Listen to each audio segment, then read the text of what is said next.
പരിശുദ്ധ പിതാവ് ഫ്രാൻസിസ് മാർപ്പാപ്പയുടെ ആരോഗ്യ നിലയിൽ ഏറെ ആശങ്കയിലാണ് ലോകം മുഴുവൻ. പ്രത്യേകിച്ച് ക്രൈസ്തവരെല്ലാം ഏറെ പ്രാർത്ഥനയിലാണ് കഴിഞ്ഞ കുറച്ച് നാളുകളിലായിട്ട്. ലോകമാധ്യമങ്ങളെല്ലാം അവരുടെ കണ്ണുകൾ വത്തിക്കാനിലെ റോമിലെ ജെമലി ആശുപത്രിയിലേക്ക് തിരിച്ചു വച്ചിരിക്കുകയാണ്. ഓരോ ദിവസവും ഫ്രാൻസിസ് മാർപ്പാപ്പയുടെ ആരോഗ്യാവസ്ഥയിലെ പുരോഗതിയും മറ്റുമെല്ലാം ജനങ്ങളിലേക്ക് അവർ എത്തിച്ചുകൊണ്ടിരിക്കുകയാണ്. എന്തായാലും നമുക്ക് ഇന്നലെ വത്തിക്കാൻ പ്രസ് ഓഫീസ് പുറത്തുവിട്ട ഏറ്റവും പുതിയ റിപ്പോർട്ട് അനുസരിച്ച് ഗുരുതരാവസ്ഥയിലാണ് ഫ്രാൻസിസ് മാർപ്പാപ്പ എങ്കിലും അദ്ദേഹത്തിൻ്റെ ആരോഗ്യസ്ഥിതിയിൽ ഒരു നേരിയ പുരോഗതി പറയുന്നുണ്ട്. നമുക്കറിയാം, ഇന്നലെ രാത്രി വത്തിക്കാൻ്റെ സ്റ്റേറ്റ് സെക്രട്ടറി പിയട്രോ പരോളിൻ്റെ അദ്ദേഹത്തിൻ്റെ നേതൃത്വത്തിൽ വലിയ ജപമാല പ്രാർത്ഥനയെല്ലാം വത്തിക്കാൻ ചത്തുരത്തിൽ നടന്നിരുന്നു. എന്തായാലും അല്പം ആശ്വസിക്കാവുന്ന ഒരു വാർത്തയാണ് പുറത്തു വരുന്നതെങ്കിലും ഗുരുതരാവസ്ഥയിലാണ് ഫ്രാൻസിസ് മാർപ്പാപ്പ എന്നത് വത്തിക്കാൻ പ്രസ് റിലീസ് തന്നെ പുറത്തുവിടുന്ന കാര്യം തന്നെയാണ്. അതോടൊപ്പം തന്നെ ഇന്നലെ പകൽ സമയത്ത് അദ്ദേഹത്തിന് ശ്വാസതടസ്സം ഉണ്ടായിട്ടില്ലെന്ന് വത്തിക്കാൻ വ്യക്തമാക്കി. എന്നിരുന്നാലും രക്തപ്രവാഹവും അതോടൊപ്പം തന്നെ ഓക്സിജൻ്റെ അളവും അല്പം കുറഞ്ഞു എന്ന രീതിയിലും അവർ പറയുന്നുണ്ട്. ഇന്നലെ വിശ്വാസികൾക്കും അല്ലെങ്കിൽ ലോകം മുഴുവൻ ഏറെ ആശങ്കയുണർത്തിയ മറ്റൊരു വാർത്തയായിരുന്നു അദ്ദേഹത്തിൻ്റെ വൃക്ക സംബന്ധമായ ചില പ്രശ്നങ്ങൾ അദ്ദേഹത്തിന് കാണുന്നു എന്ന രീതിയിൽ. കാരണം ഇത്രമാത്രം ആശുപത്രിയിൽ അദ്ദേഹം ആൻറ്റിബയോട്ടിക് സ്വീകരിക്കുന്നുണ്ട്. അതുമായി ബന്ധപ്പെട്ടാണ് വൃക്ക സംബന്ധമായ ചില പ്രശ്നങ്ങളുണ്ടെന്നുള്ള റിപ്പോർട്ട് ഇന്നലെ വത്തിക്കാൻ പുറത്തുവിട്ടത്. എന്നാൽ ആ കാര്യത്തിൽ ആശങ്കപ്പെടേണ്ടതില്ല എന്ന് വത്തിക്കാൻ ഇന്നലെ അറിയിച്ചു. അദ്ദേഹം വത്തിക്കാൻ പ്രസ് റിലീസ് പറയുന്ന അനുസരിച്ച് രാവിലെ മാർപ്പാപ്പ വിശുദ്ധ കുർബാന സ്വീകരിച്ചു എന്ന് പറയുന്നു. ഉച്ചകഴിഞ്ഞ് അദ്ദേഹം തൻ്റെ ജോലികളിൽ വ്യാപൃതനായി, അല്ലെങ്കിൽ അദ്ദേഹം തൻ്റെ ജോലികൾ ആരംഭിച്ചു എന്നും വളരെ കൃത്യമായിട്ട് വത്തിക്കാൻ പ്രസ് ഓഫീസ് പുറത്തുവിടുന്ന റിപ്പോർട്ടിലുണ്ട്. മറ്റൊരു കാര്യം നമുക്കെല്ലാവർക്കും അറിയുന്നതാണ്, ഗാസ ഇസ്രായേൽ യുദ്ധം ആരംഭിച്ചതിന് ശേഷം ഗാസയിലെ ഹോളി ഫാമിലി ഇടവകയിലേക്ക് പാപ്പ എല്ലാ ദിവസവും വീഡിയോ കോൾ വിളിച്ചിരുന്നു, ഫോൺ വിളിച്ചിരുന്നു എന്ന് വാർത്തകൾ കഴിഞ്ഞ ദിവസങ്ങളെല്ലാം പുറത്തു വന്നിരുന്നു. ഇന്നലെ അദ്ദേഹം ഗാസയിലേക്ക് ഫോൺ വിളിച്ചു, തൻ്റെ പിതൃസാമീപ്യം അറിയിച്ചു എന്ന് റിപ്പോർട്ട് വത്തിക്കാൻ പ്രസ് റിലീസ് പുറത്തുവിട്ടു. അത് വളരെയധികം സന്തോഷം നിറഞ്ഞ ഒരു കാര്യമാണ്. അദ്ദേഹത്തിന് ഫോൺ വിളിക്കാൻ സാധിച്ചു എന്ന് പറയുന്നത് തന്നെ, അതോടൊപ്പം തന്നെ വിശുദ്ധ കുർബാന സ്വീകരിക്കാൻ സാധിച്ചു എന്ന് പറയുന്നത് തന്നെ വളരെ സന്തോഷകരമായ ഒരു വാർത്തയാണ് ഇന്നലെ വന്നതിൽ. ഗാസയിലെ ഹോളി ഫാമിലി ഇടവക അദ്ദേഹത്തിന് വേണ്ടി ഒരു വീഡിയോ, എത്രയും പെട്ടെന്ന് സുഖം പ്രാപിക്കാൻ വേണ്ടി ഒരു വീഡിയോ അയച്ചു കൊടുത്തിരുന്നു എന്ന് പറയുന്നു. ആ വീഡിയോയ്ക്കും കൂടി അദ്ദേഹം നന്ദി പറഞ്ഞു. ഒപ്പം ഈ ദിവസങ്ങളിൽ തൻ്റെ ആരോഗ്യത്തിനായി പ്രാർത്ഥിക്കാൻ ഒത്തുകൂടിയ മുഴുവൻ ദൈവജനത്തിനും ഫ്രാൻസിസ് മാർപ്പാപ്പ നന്ദി പറയുകയും ചെയ്തിട്ടുണ്ട്. മറ്റൊരു പ്രധാനപ്പെട്ട ഒരു കാര്യം എന്നുള്ളത്, റോമിലെ ഐസോള ടിബറിന ജെമല്ലി ഐസോള ആശുപത്രിയിലേക്ക് ഫ്രാൻസിസ് മാർപ്പാപ്പയെ മാറ്റാനുള്ള നടപടികൾ ആരംഭിച്ചതായി കഴിഞ്ഞ ദിവസം ഒരു ഫ്രഞ്ച് മാധ്യമം തെറ്റായ വാർത്തകൾ നൽകിയെന്ന് വത്തിക്കാൻ പറയുന്നുണ്ട്. ഇതൊരു റോമിലെ ഐസോള ടിബറിന ജെമല്ലി ഐസോള ആശുപത്രി എന്ന് പറയുന്നത് ഒരു പാലിയേറ്റീവ് കെയർ ആൻഡ് ഓൺകോളജി ഇതാണ്. അതായത് മരണാസന്നരായ അല്ലെങ്കിൽ അങ്ങനെയുള്ള രോഗികളെയൊക്കെ പരിചരിക്കുന്ന ഒരു ആശുപത്രിയാണ്. അതൊരു ദ്വീപിൻ്റെ നടുക്കുള്ള ആശുപത്രിയാണ്. ഫ്രാൻസിസ് മാർപ്പാപ്പ ഒരിടയ്ക്ക് അവിടെ ചികിത്സ തേടിയിട്ടുണ്ട്. അപ്പോൾ ഈ ഒരു ജെമല്ലി ആശുപത്രിയിൽ നിന്ന് ഫ്രാൻസിസ് മാർപ്പാപ്പയെ അങ്ങോട്ട് മാറ്റാൻ പോകുന്നു എന്നുള്ള തരത്തിലുള്ള വാർത്തകൾ ഈ ഒരു ഫ്രഞ്ച് മാധ്യമം നൽകിയിരുന്നു. ഈ റിപ്പോർട്ടിനെ വത്തിക്കാൻ വളരെ തള്ളിയിരിക്കുകയാണ്.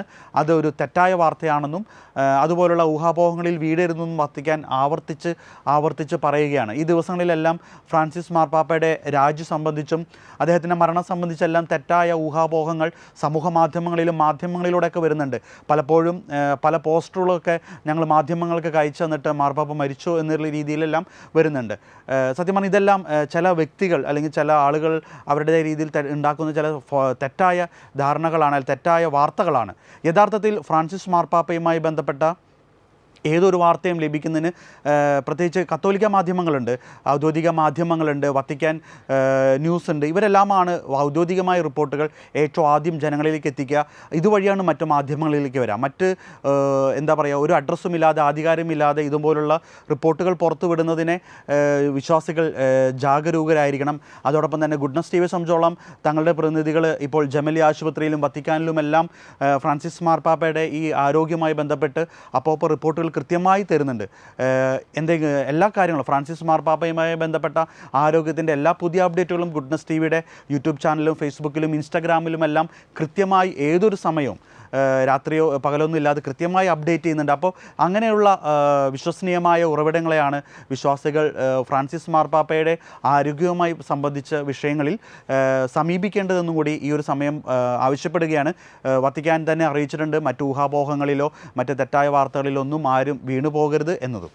ഇന്നലെ റോമിൽ വത്തിക്കാൻ സമയം രാത്രി 9:30 നടന്ന ജപമാല പ്രാർത്ഥനയിൽ കനത്ത മഴയെ അവഗണിച്ചും നിരവധി വിശ്വാസികളാണ് വന്നുകൂടിയത്. കർദിനാൾമാരും മെത്രാന്മാരും വൈദികരും സിസ്റ്റേഴ്സും വിശ്വാസികളുമെല്ലാം ഈ ഒരു ജപമാല പ്രാർത്ഥനയിൽ കർദിനാൾ പിയട്രോ പരോളിൽ നയിച്ച ഈ ഒരു ജപമാല പ്രാർത്ഥനയിൽ പങ്കെടുത്തു. ഫ്രാൻസിസ് മാർപ്പാപ്പയ്ക്ക് വേണ്ടി പ്രാർത്ഥിച്ചു എന്നെല്ലാമുണ്ട്. എന്തായാലും റോമിൽ നിന്ന് ഗുഡ്നസ് ടിവിയുടെ ചില പ്രതിനിധികൾ ഒരുക്കിയ റിപ്പോർട്ടിലേക്ക് പോകാം. ഫ്രാൻസിസ് പാപ്പയുടെ രോഗസൗഖ്യത്തിനായിട്ട് ഇന്ന് വത്തിക്കാൻ സ്ക്വയറിൽ നടക്കുന്ന ജപമാല പ്രാർത്ഥനയുടെ ദൃശ്യങ്ങളാണ് ഇപ്പോൾ കാണുന്നത്. വത്തിക്കാൻ സ്റ്റേറ്റ് സെക്രട്ടറി കർദിനാൾ പിയട്രോ പരോളിന്റെ നേതൃത്വത്തിൽ നടക്കുന്ന ജപമാല പ്രാർത്ഥനയിൽ ആയിരക്കണക്കിന് ആളുകളാണ് പങ്കെടുക്കുന്നത്. ഞങ്ങളിപ്പോൾ ആയിരിക്കുന്നത് വത്തിക്കാനിലെ വത്തിക്കാൻ സ്ക്വയറിലാണ്. ഞങ്ങൾ പരിശുദ്ധ ത്രിത്വസഭ സന്യാസി സഹോദരങ്ങളാണ്. ഞങ്ങളോടൊപ്പം ഉള്ളത് റാഫായൽ അച്ഛൻ സ്പെയിനിൽ നിന്നാണ്.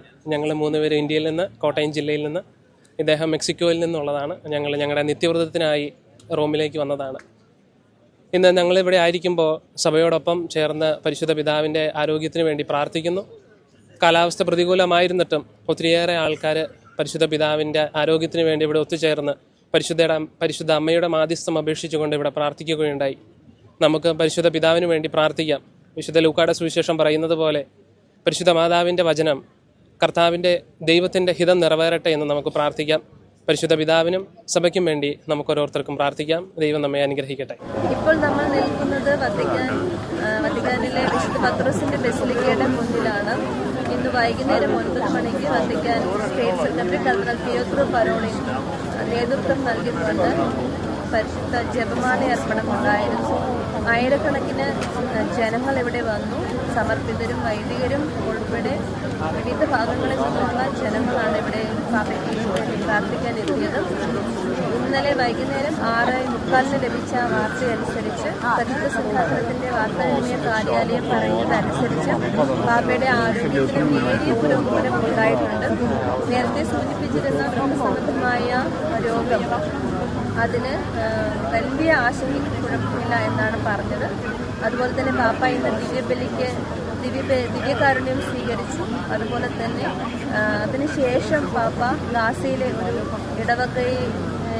ഇടവകയെ വിളിച്ച് സംസാരിച്ചു എന്നാണ് വാർത്തകൾ അറിയിച്ചത്.